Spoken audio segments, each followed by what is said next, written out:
Well, first things first, the build quality of this thing is absolutely incredible, as I'm sure you're able to see through the unboxing video. And I was really quite surprised by this because I managed to get it for around £168. My theory is the reason why the build quality is so good is because it's passive and it's not active.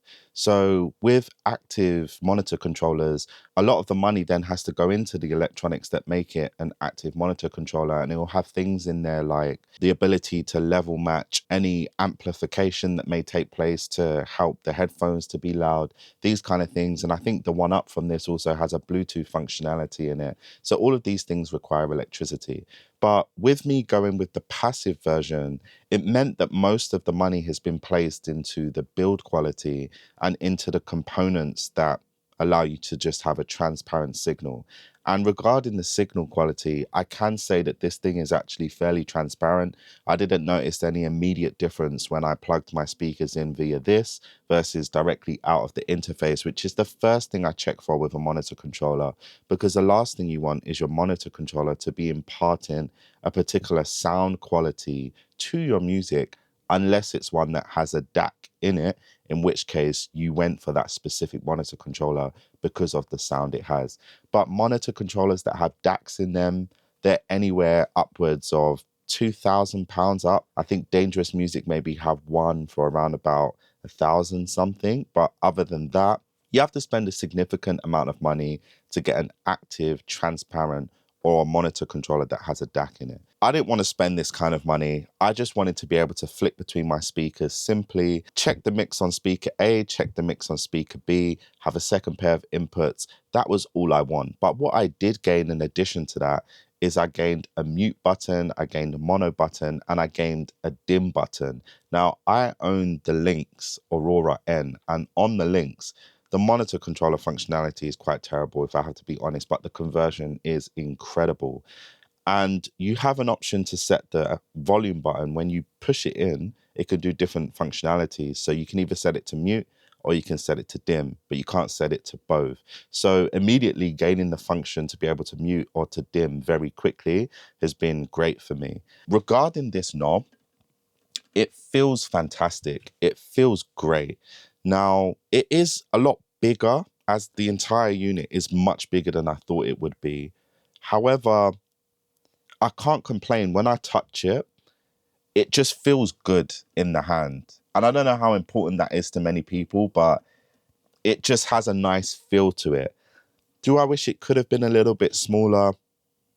I don't know, because if it was smaller, then I don't think the volume knob would have been able to have been as big as it is. And I do absolutely love the volume knob. It's incredible.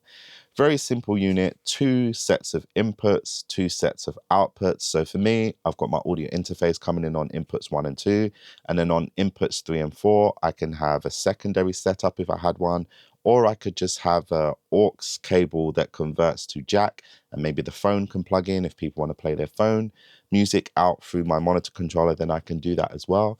And then very simple, 2 outputs, monitor A, monitor B.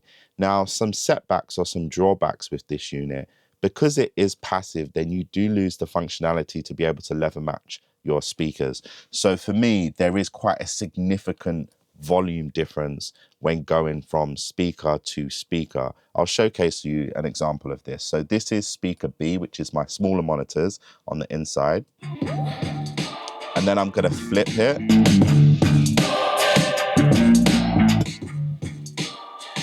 So that's a massive volume difference.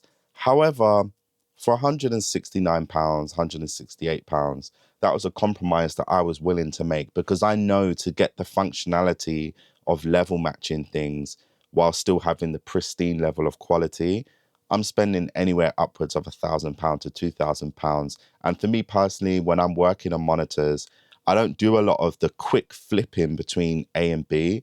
I will work on monitors set A for a while, an extended period of time, and then I'll flip to monitor set B for an extended period of time, and then I'll flick to monitor set A for an extended period of time. So for me, it's no hassle to just turn it up and down. I've kind of memorized where the level needs to be. For example,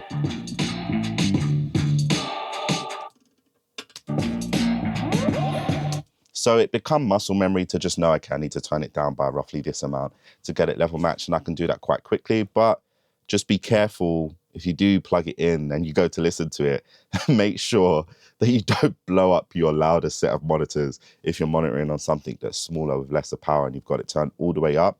When you flick to your big set, it's going to come out blazing.